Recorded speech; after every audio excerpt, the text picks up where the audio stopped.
Hey there, MooseTube world. Hello, Moose here. Guess what time it is? It's time to start working on some pork butts for some pulled pork. So what I've got here is 2 pork butts that I bought at Costco. Had them frozen, just thawed them out. And they weigh 17 pounds between the 2. So I'm getting ready to season them up right now. And then I'm going to let them marinate in their rub. This is Friday afternoon until Sunday morning when I get ready to smoke them. So I'm going to go through a little bit of trimming here so you can kind of see what this is like. Normally I don't trim too much fat off the pork butts. There is a little bit on here, excess in a couple of places that I am going to work on, so you can see that. And then I'm going to use the same rub mix that I used for the brisket. That's why I made a great big double dose batch of it. And then Sunday we'll smoke this stuff up, and I'm going to use a combination of apple, primarily apple, with a little pecan thrown in. And this will probably take between these two in the range of 12 to 14 hours to do them. You want to run pork butts up to about 200 to 205 degrees internal, and then man, it just completely falls apart. Now these are bone-in pork butts, and one of the reasons I do that, of course, they're cheaper and easier to come by rather than the boneless, but man, my dogs love the bones. Oh, big boy Jax will just completely destroy one of these by himself. So, if you can't find pork butts, you can always use pork shoulder for this. It's just got a little bit more bone in there. The pork shoulder is actually the upper part of a pig's front leg, and the Boston butt is the lower part of that. So it's all kind of the same general muscle structure, so it's going to taste pretty much the same. You can do it either way. So I'm going to slide one of these out of the way and kind of take a look and start working on this one. If you can see, there's pretty good fat cap right in here. It's a little bit more than what I would like, so I'm going to come take a little bit of this off.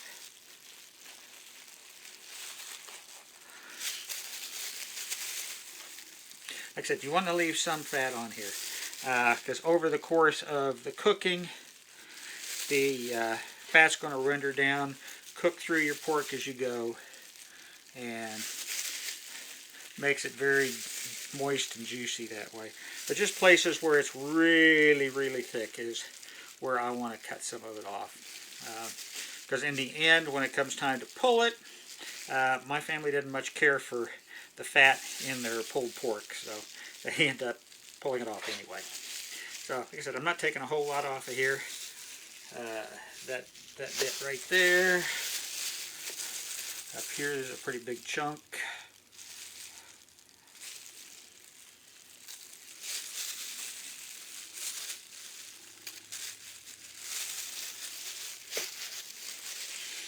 Look at the rest of it. Looks pretty good. Now let's go to pork butt number 2. And again, the same thing. There's a pretty good fat cap right in here. Actually, right in this section is kind of where it's the most fat. Trying to leave anywhere from, quarter inch or more of fat.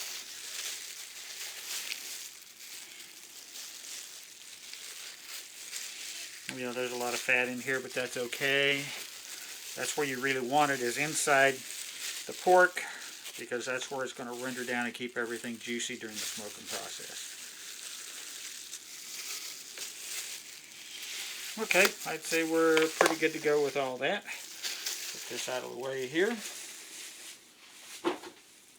Switch gloves and go to my rub mix.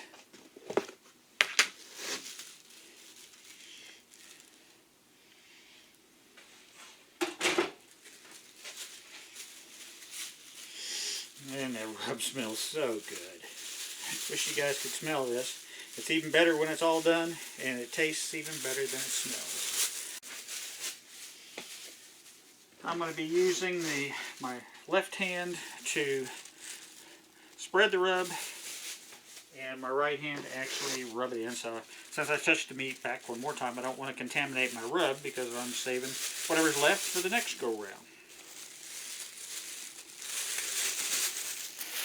Alright, get this back here in camera range, and then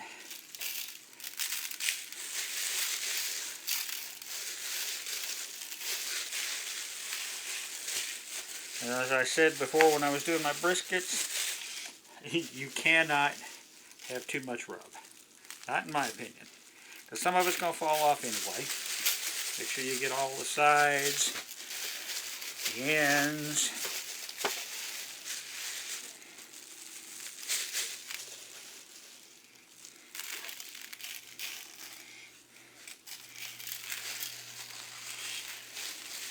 Just out of curiosity, have any of you tried the brisket recipe that I did a while back, or my ribs?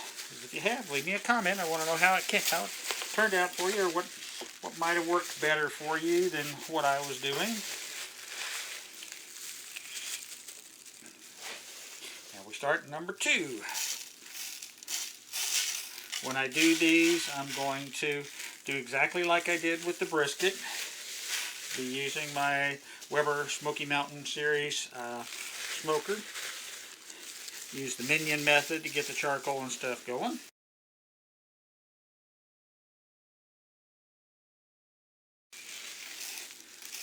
And like I said, I'm going to change up my wood on this and use apple. I use apple a lot with pork. It's one of my favorites. And I sometimes use it with brisket and stuff too. I just didn't have any when I did the briskets. But it really makes a big difference. Used all different kinds of woods over the years.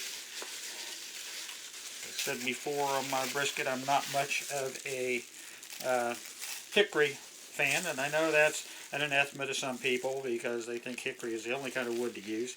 But to me, it's always given them the meat kind of a metallic taste, and I've never been a big fan of that.